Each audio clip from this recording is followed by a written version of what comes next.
next question is from Mr. Mangum. Sorry about that.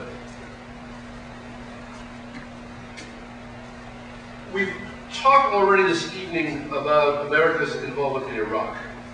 But of course, that is not the only issue by which the world is confronted. What, in your view, is an appropriate American response to the situation in Darfur? And more generally, what, in your view, ought to guide American decisions about how to respond in situations of mass violence or genocide?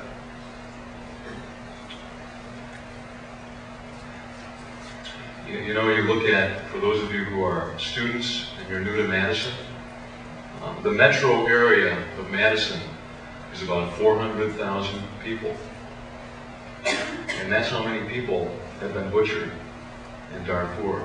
400,000 people. Another 2.5 million people have been displaced. I was happy to see Russ Feingold recently, in the past several weeks, complimented President Bush for sending a new envoy in. Just as President Clinton went into Kosovo and eliminated ethnic cleansing, we took military action there, as you'll recall. There was tremendous. It was Republicans then who were bashing President Clinton. You know, again, that's what I want you folks to understand. We all know this. This is just a cyclical thing. When Lyndon Johnson was in office, and his general there, you know, the military-industrial complex and all of these things. I mean, Lyndon Johnson won the election by a landslide, and then a few years later, because of the war in Vietnam, didn't even run again. So this is something that all presidents during wartime go through, regardless of party. We've got to get beyond this, like the way President Clinton was slammed because he wanted to eliminate ethnic cleansing in Kosovo. What is incongruous, and I ask all of you to think about this, is that when the Congresswoman has said that we need to just get out of Iraq, I can tell you that I have the privilege of sending emails back and forth with a lot of our active duty personnel, and they say that it's the women in Iraq that are whispering in their ears saying, please don't abandon us. The women that have not only stood up and voted 3 times, but many are now elected officials, leaders of men. They're leaders of men, and they know the example that would be made of them, how they would be cut to ribbons if we would abandon them, and it wouldn't be an orderly withdrawal. Now, but Iraq allows itself to descend into civil war, but as Hillary Clinton and John McCain and others have said, all bets are off. But so long as the Iraqi people want to participate in this process, and they'll get on that horse and ride it, we've got to think about that, because I want you to think about how incongruous it is to be concerned that the Congresswoman has said, we can't even wait for the UN, we've got to just get into Darfur now. Well, you know what? Those kids in the Sudan, every one of them is just as valuable as my 2 boys. And there is no Iraqi child that's less valuable than the children in Darfur. Everybody is of equal value. We've got to put everybody on that same plane when we look at protecting the children and the people of this world. Congressman Baldwin. Well, I want to respect the topic of your question, but I do feel I need to respond to the comment about Iraq.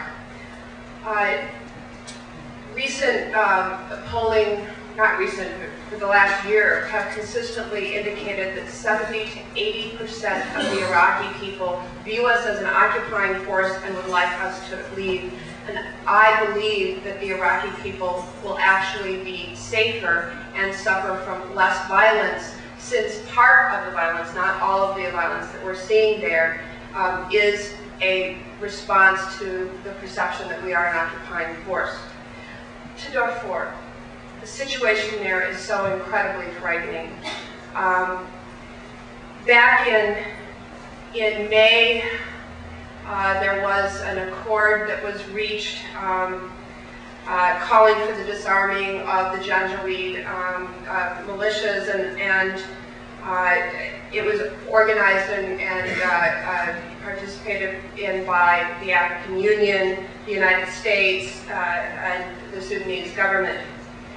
Unfortunately, since that time, the troops that were there representing the African Union, their time of mission expired.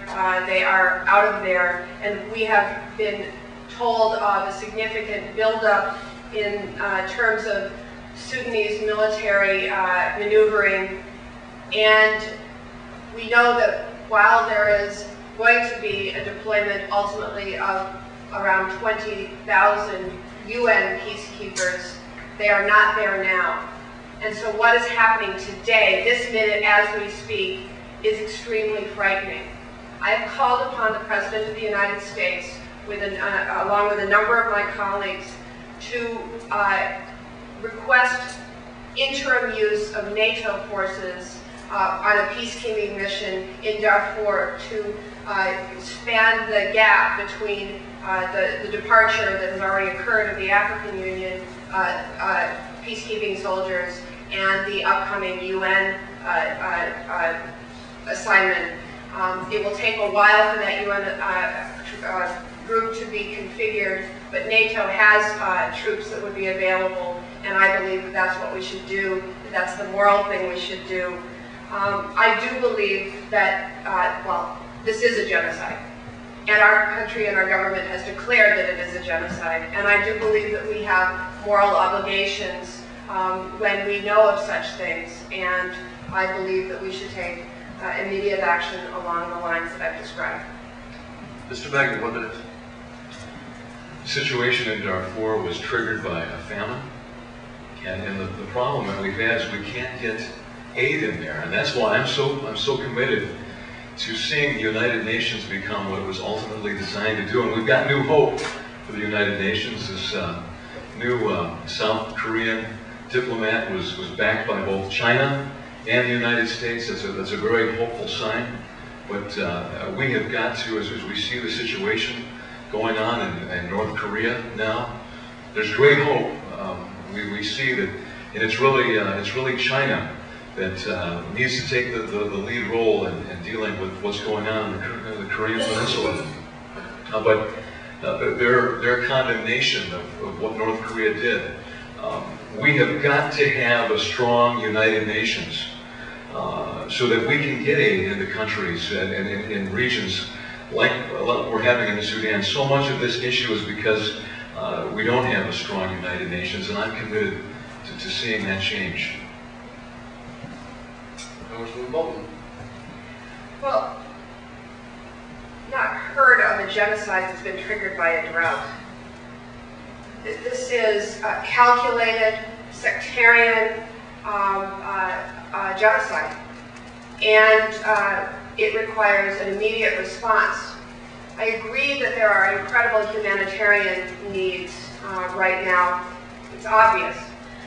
We've, as a country, recently voted to send $450 million in humanitarian aid to Darfur. But the problem is, because of the vacuum caused by the departure of the African Union soldiers and the delay in deployment of UN peacekeepers, the humanitarian relief workers are leaving.